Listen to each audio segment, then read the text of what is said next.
Good to have you in. Michelin Endurance XT silicone wiper blades at Walmart. That's where you get them. Last 2 times longer than other blades. Good to have you in on a Friday Blazing 5 top of the hour. It's just funny that whenever you play in these big games like Jimmy Garoppolo and Patrick Mahomes in the Super Bowl, and Garoppolo loses, and everybody just sells Jimmy Garoppolo. It's like, you watch the game because like 100 million people watched it, and Garoppolo outplayed Mahomes for 3 quarters. He misses a throw and he's no good. Have you seen San Francisco with Nick Mullins lately? They just lost to Philadelphia. and Lamar Jackson lost to Patrick Mahomes. Everybody's like, Lamar, I'm done. He's a ceiling. Okay, Lamar Jackson is completing 68% of his throws, 7 TDs, 1 pick, a passer rating of 111.5. I'm going to buy your stock. He plays Joe Burrow this weekend. Little context. Joe Burrow's older than Lamar Jackson. Lamar's 23 years old.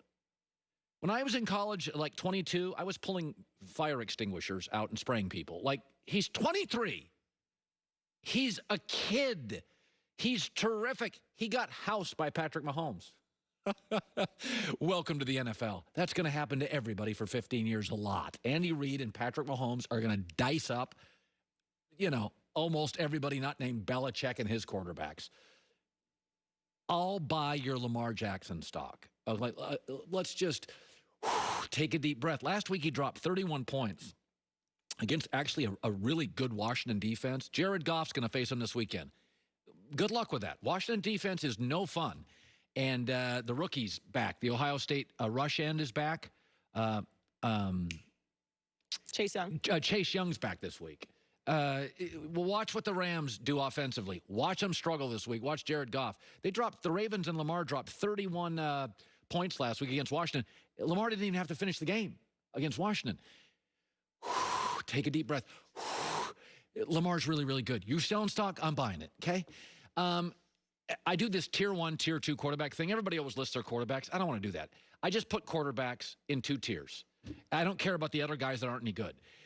Tier 1 is Russell Wilson, Mahomes, and Rodgers. They can do stuff you can't explain. They can carry bad lines, bad defenses. They're like superhuman. And then there's special guys, and that's kind of fluid. You can see I've moved around a lot of guys. Wentz, Derek Carr, Breeze, in, out, boom.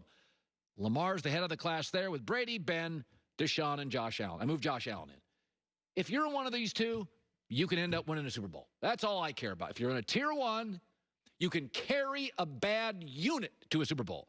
In tier 2, you probably need a little more help. Deshaun's not winning a lot of playoff games with that offensive line, but this is a good tier to be in. I don't even care by tier 3. By tier 3, tier 4, tier 5, let's be honest. I'm looking for another quarterback. I'm drafting potentially another quarterback. I'll take every phone call from every GM in the league about a quarterback. I'm very close. If San Francisco loses again without Jimmy Garoppolo, I'm going to put him in tier 2 without playing. Because you can't keep telling me Kyle Shanahan's the smartest offensive coach in the world, and he is, and they can't win at home against beat-up Philadelphia without Jimmy Garoppolo. But we've done this now to Garoppolo and Lamar Jackson. They play a huge television game. We all watch it, and they have like a bad quarter, a bad miss, and we just bail on them. Folks, 85% of this league would die for Lamar Jackson, and 80 to 75% would die for Jimmy Garoppolo. Yeah, Seattle wouldn't, Green Bay wouldn't, maybe Pittsburgh this morning wouldn't, maybe Tampa this morning wouldn't, maybe they would in 2 years. Come on, Lamar's fine. He's doing great. Just look at the numbers. And he's also now, let's be honest now, he's a target. The wide receiving core is good, not special. It's going to be okay. Blazing 5, top of the hour.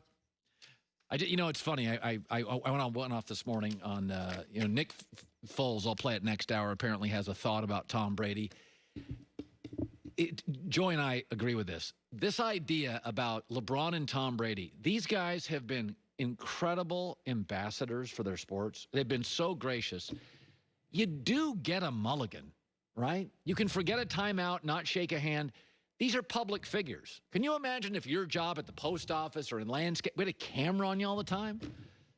Brady was in a bad mood. LeBron's in a bad mood. You get a mulligan. I'm giving you one. Or 8 in a 20-year career. Blazing 5 next.